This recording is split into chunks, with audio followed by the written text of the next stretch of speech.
Welcome.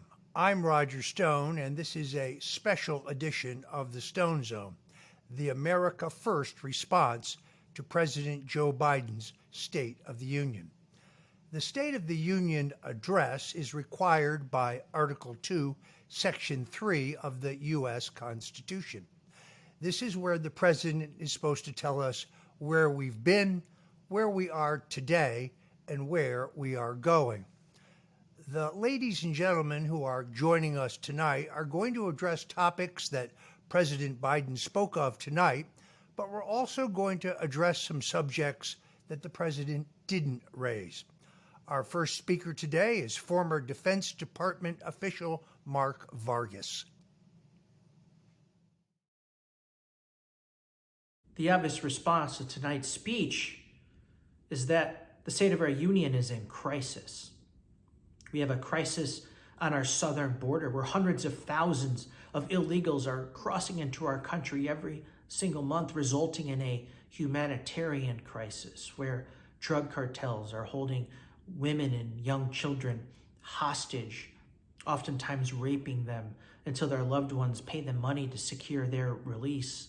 And yet, President Biden and Vice President Harris refuse to acknowledge this crisis, and now blood is on their hands. Yes, we have a humanitarian crisis along with a southern border crisis. We have an economic crisis where inflation is skyrocketing, where everyday hardworking Americans are paying double in gas, double in groceries.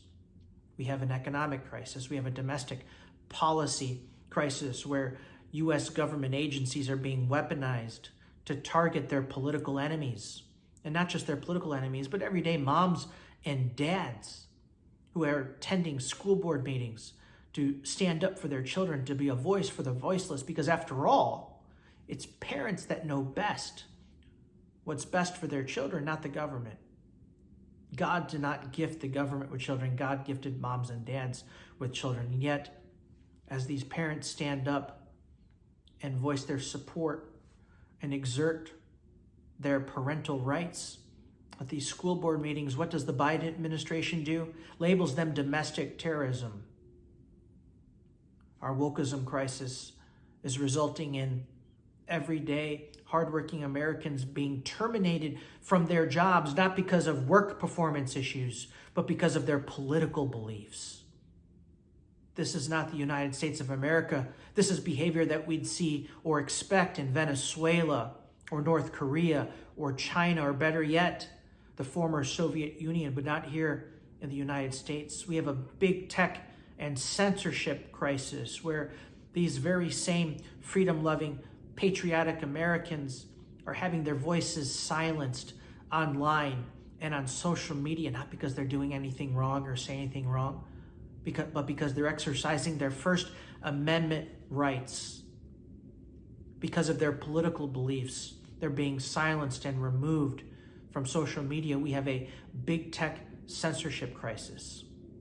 We have a foreign policy crisis where our biggest adversaries like China and Russia and Iran, who's building out their nuclear weapons capabilities, North Korea, who's doing the same thing and testing weapons.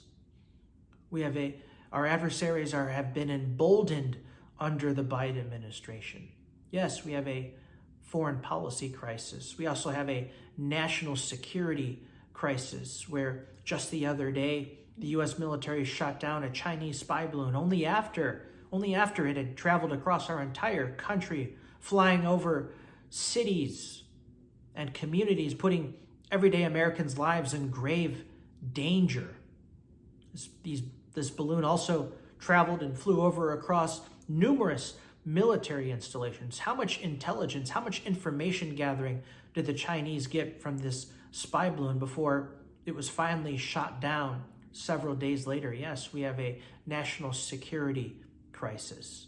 Think about the withdrawal from Afghanistan, resulting in the loss of 13 service members because the Biden administration didn't have a plan. And what kind of message did that send to our friends and allies abroad? That under the Biden administration, the United States no longer has your back. So yes, we have a national security crisis.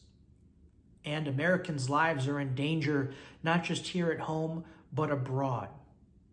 And we can thank the Biden administration because of their weak policies, for being so ill-prepared. We also have a credibility crisis. You need any evidence or proof? Look no further than any time President Biden meets with world leaders and heads of states overseas and watch them laugh at him and mock him for being dazed and confused and sometimes falling asleep in meetings. Yes, we have a credibility crisis. And it's why Joe Biden, his approval ratings are at just 43%.